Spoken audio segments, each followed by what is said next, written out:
Hello everybody, Jason F. Smith of the Game Warrior here for you with the Massive Darkness Uno 1 unboxing. This is the second time I've done this video because I sat here and gushed over this about 2 weeks ago and then realized I had not put the sound on. So that kind of set me back, and here I am again. Okay, I just want you to know that I'm an all-in backer on Massive Darkness 2, and I'm really excited about that coming out sometime next year or the next.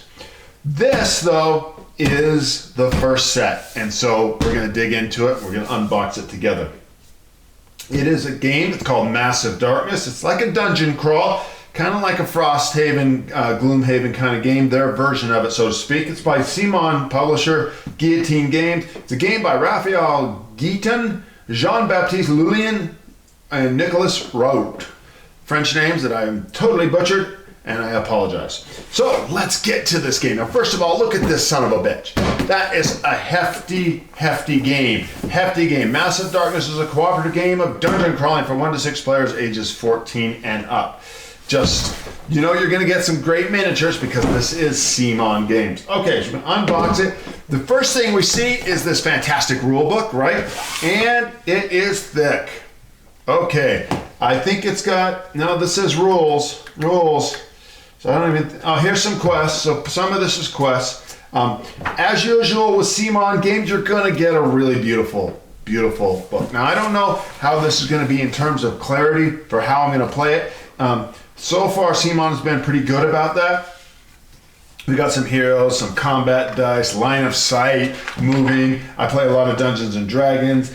They call these guys the actors, zones, shadow moves. A little bit of this looks like Zombicide, so I wonder if there's some Zombicide in it. Okay, game overview, all these cards set up. So a beautiful book. Hopefully it is clear. Let's look here, and we got some tokens. Just a ton of tokens. And you're always going to get some good solid cardboard tokens that are going to stand up to a lot of wear. And then here's what I know you're all looking for, right? You're looking forward to the miniatures. That's what I'm looking forward to. Let's not shit ourselves about that, okay? Alrighty then. Okay. These look like monsters because they're all the same. I've got some little pointy-headed guys. Look at those. Okay, there's a whole bunch of those. They look like gnomes, maybe. If I'm playing D&D, right? Tons of looking gnome archers, gnomes with hammers. They could be dwarves. Look at this with a huge cleaver.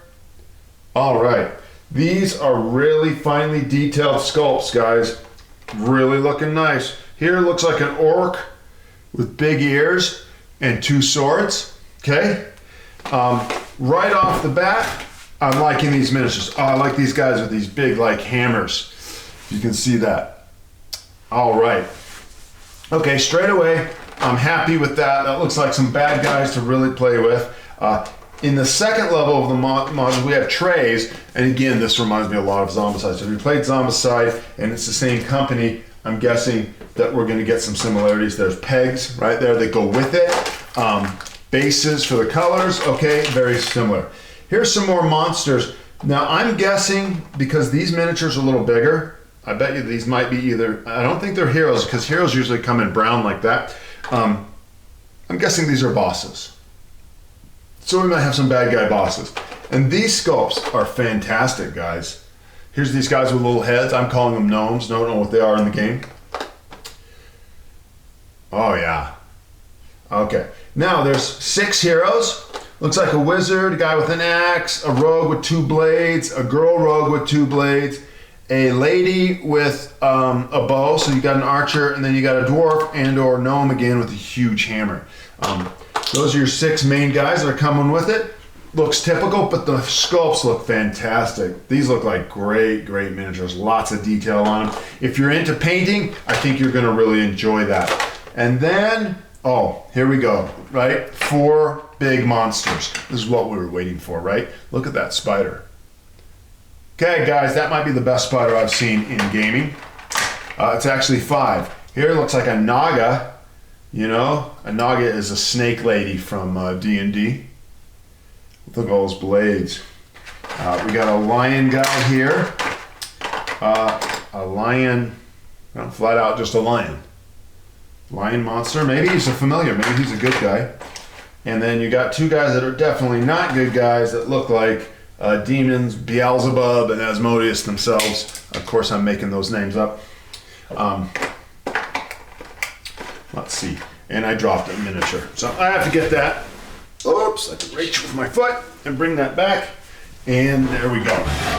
Okay, now I'm going to put these away, even though they're so gorgeous, because we're going to look at the rest of the components. And here we go. And let's see, they come usually with the box, and they fit really well. Let's see if we can put them back together. I've done this once before, but look, the demon just snuck out. Now watch this bastard, right? Now let's see how he fits in here. There he is. Okay, now I got him right. I'm going to put these back away straight like this, and I'll probably cut this out because you don't need to watch me do this unless you want to see how well the game thing goes back together.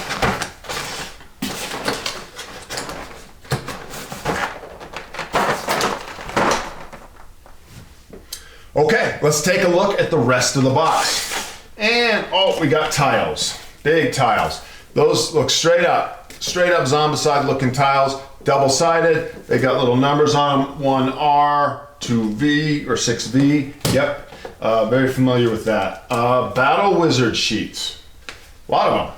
So these are things you obviously use with pencil and use up. Of course, you got your cards. You gotta have your cards. They have the little cards.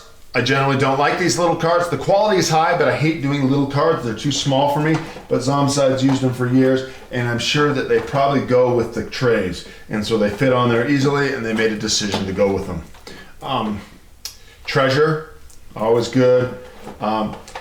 Dice, not a lot of dice, 3 of each color, that doesn't seem like a lot, but who knows the mechanics of the game. And then some big cards, Massive Darkness cards. Here's a Dwarf Warriors level 1 mob, sword 2, shield 1, tells you maybe these are the monsters.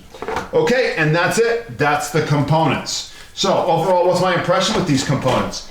Top notch as always. Now, all of this could go to shit if the game sucks, right? But you know that there's some popularity for the game out there, and you know that because they're doing a second version. But right now, once again, you know, I'm a sucker for these big games. I'm getting to the point where I like these big games with miniatures so much that I get a little Euro game with little wooden meeples, and I just like, ugh, like I don't want to play them.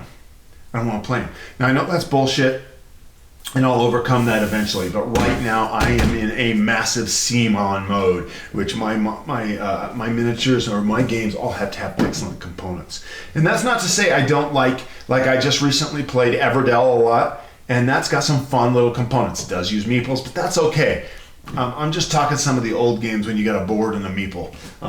Loving the miniatures, loving the look of this, and so we'll see. You know, we'll do a game through pretty quick here. We'll play the game, and then we'll do a review of that. So we'll see with the unboxing what this looks like. Looks great, looks fantastic, and then we'll follow up with actually does it deliver? Okay, everybody, this is Jason F. Smith of the Game Warrior. Thanks for watching my unboxing of Massive Darkness 1.